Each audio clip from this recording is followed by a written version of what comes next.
دیکھو اس میں نظر تو برحق ہے، لگنے کا امکان ہوتا ہے، لیکن ہر وہ چیز جس کا امکان ہو ضروری نہیں ہے کہ وہ لازمی ہو بھی جائے۔ امکانات کی دنیا تو بہت بڑی ہے نا، اس میں افراط اور تفریط ہے۔ کچھ لوگ تو ایسے ہیں جو نظر کے وجود ہی کو نہیں مانتے، وہ کہتے ہیں نظر سرے سے لگتی ہی نہیں ہے، اور کچھ لوگ کہتے ہیں ایسے ہیں کہ اس میں بہت مبالغہ کرتے ہیں، ان کو ہر وقت لگ رہی ہوتی ہے ان کے رائے کے مطابق کہ اس کو لگ گئی، اس کو لگ گئی، اس کو لگ گئی، یہی چلتا رہتا ہے پروگرام۔ تو نہ اس میں وہمی بننے کی ضرورت ہے اور نہ نظر کا انکار کرنا جائز ہے ہمارے لیے۔ جو لوگ نظر کا انکار کرتے ہیں نا، وہ ہیں سیکولر لوگ، لبرل لوگ، جو شریعت کو نہیں مانتے۔ وہ کہتے ہیں اس کی کیا دلیل ہے؟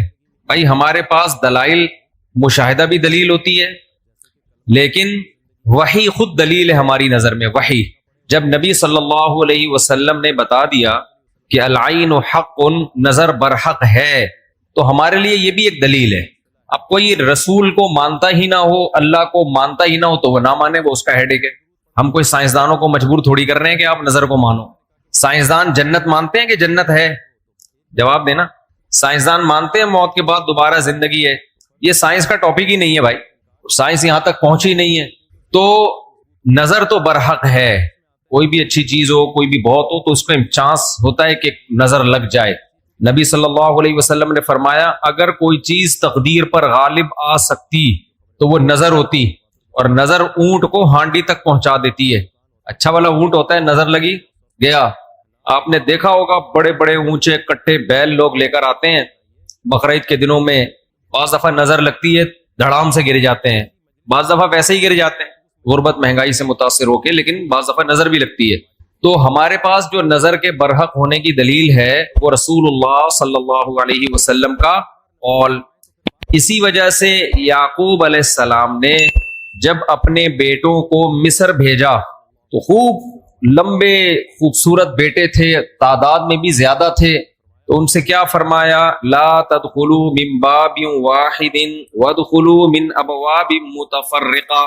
اے میرے بیٹو، ایک دروازے سے داخل نہ ہونا، متفرق دروازوں سے داخل ہونا، کیونکہ ایک ہی گیٹ سے جب جائیں گے نا، ایک باپ کے 11 بیٹے اتنے خوبصورت اور لمبے لمبے اور خوبصورت جوان، تو لوگ بولیں گے یار کیسا خوش قسمت باپ ہے جس کے 11 بیٹے ہیں۔ سمجھتے ہو کہ نہیں سمجھتے؟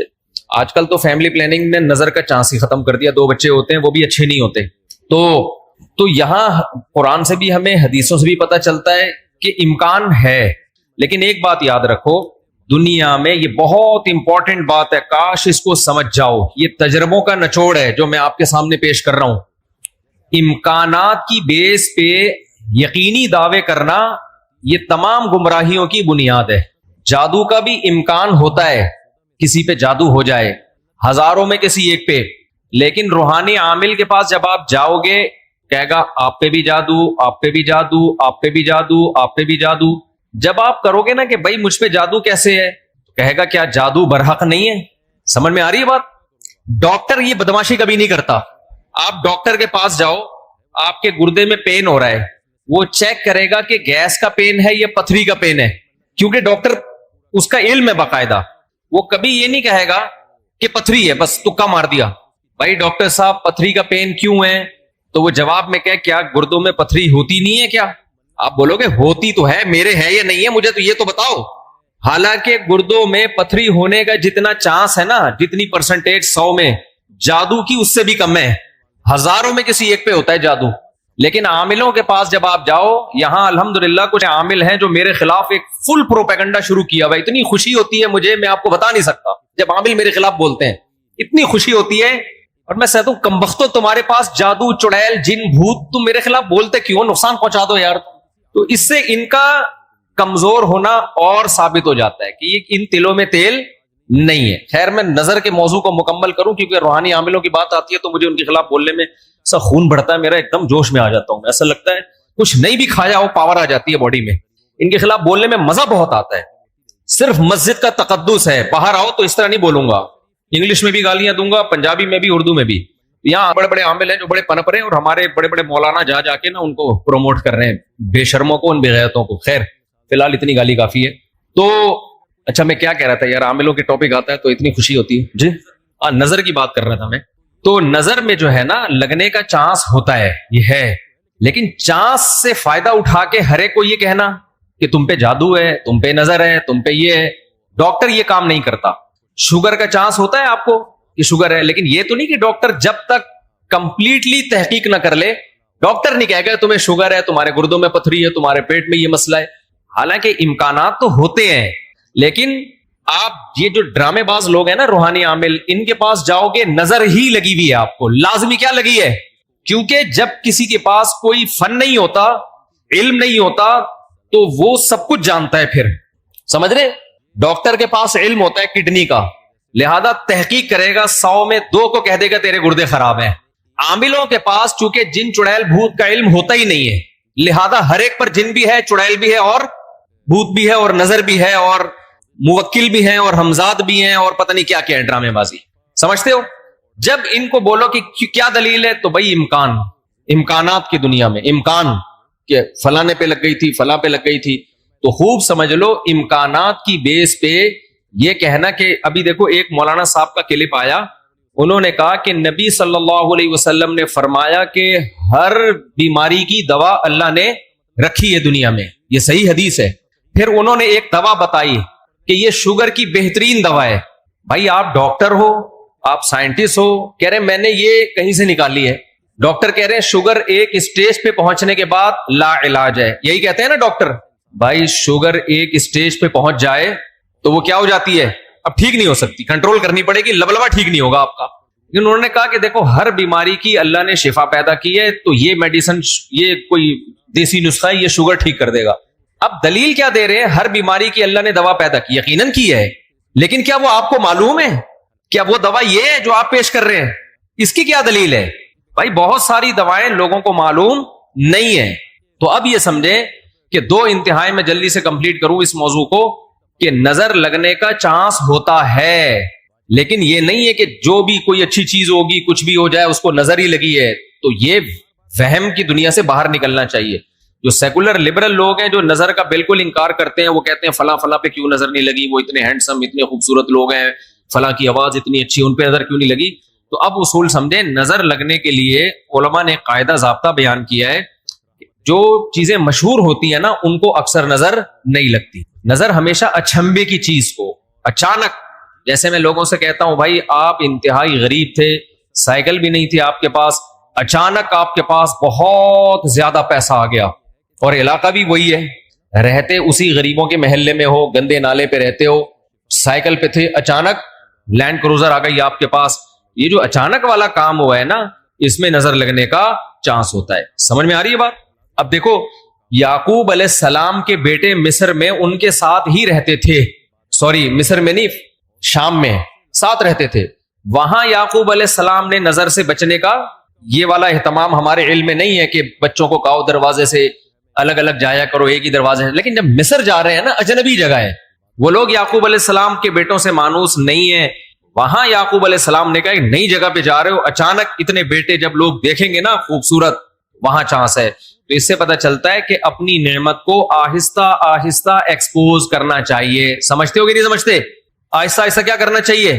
پہلے پہلی ہو پھر دوسری، استغفر اللہ، یعنی آہستہ آہستہ. ایک کمارا آدمی جس کو کوئی رشتہ نہیں دے رہا، اچانک 4 بیویاں لے کے گھوم رہا ہے، تو چانس ہوتا ہے اس کے نظر لگنے کا. اس لیے ایک دم سے نہیں، تھوڑا تھوڑا آہستہ آہستہ. پہلے ایک پہلی ہوگی، دوسری میں کچھ پٹو گے، تھوڑی بےزتی ہوگی، تھوڑی عزت ہوگی، کچھ لڈو کچھ گالیاں مل جل کے، پھر تیسری. تو اس طرح کر کے چلانا، ٹھیک ہے؟ تو اچانک کوئی نعمت آتی ہے تو اس پہ نظر لگنے کا چانس ہوتا ہے. دوسری بات یہ ہے کہ نظر سے بچنے کے لیے جو نبی صلی اللہ علیہ وسلم نے دعائیں بتائی ہیں، ان دعاؤں کا اہتمام کرنا چاہیے. اعوذ بکلمات اللہ التامہ من کل شیطان وہامہ ومن کل عین لامہ، یہ دعا پڑھنی چاہیے. اور اپنی نعمت کا اظہار ان لوگوں کے سامنے کرنا چاہیے جو آپ سے محبت کرتے ہیں، وہ خوش ہوں گے. بعض دفعہ انسان دوسرے سے محبت کے دعوے کرتا ہے لیکن جیلس ہو جاتا ہے. وہ جب آپ اس کو بتاتے ہیں نا میرے پاس اتنا پیسہ، میری ارننگ اتنی ہو گئی، تو وہ اندر اندر سے جل رہا ہوتا ہے. تو حاسد کی نظر لگنے کا چانس زیادہ ہوتا ہے. سمجھتے ہو؟ تو اپنی نعمت ہر ایک کے سامنے نہیں بیان کرنی چاہیے. بعض دفعہ اپنی نظر بھی لگتی ہے انسان کو، تو خود پسندی میں، عجب میں مبتلا نہیں ہونا چاہیے. جب بھی کوئی نعمت ہو، آدمی کیا کہے؟ اللہ کی دین ہے بھائی، میرا کمال نہیں ہے. کس کی دین ہے یہ؟ اللہ کی دین ہے. تو ان چیزوں کے اہتمام سے نظر کا چانس کم ہو جاتا ہے. باقی عاملوں کے پاس نہ نظر کا کوئی علاج ہے سوائے مسمرزم کے. دماغ کو کنٹرول کر کے کچھ الٹی سیدھی چیزیں آپ کی کھوپڑی میں ڈال دیتے ہیں, تو اس سے آپ سمجھتے ہو کہ میں ٹھیک ہو رہا ہوں. ٹھیک نہیں ہوتے, آپ مینٹلی تھوڑا سا کیا ہو جاتے ہو, مطمئن ہو جاتے ہو. اور ان کا اپنا دماغ بھی خراب ہوتا ہے, آپ کا بھی دماغ خراب کرتے ہیں, سمجھتے ہو. اچھا, میں جب عاملوں کے خلاف بولتا ہوں, لوگ کہتے ہیں یہ 2 نمبر عاملوں کے خلاف ہے. بالکل غلط بات, میں 1 نمبر عاملوں کے خلاف, یہ ذہن میں رکھو. 2 نمبر کو تو میں لفٹ ہی نہیں کراتا. میں ان عاملوں کے خلاف ہوں جن کو علماء بزرگان دین سمجھتے ہیں کہ بہت بڑی پہنچی ہوئی چیز ہے یہ. میں ان کو 2 نمبر سمجھتا ہوں.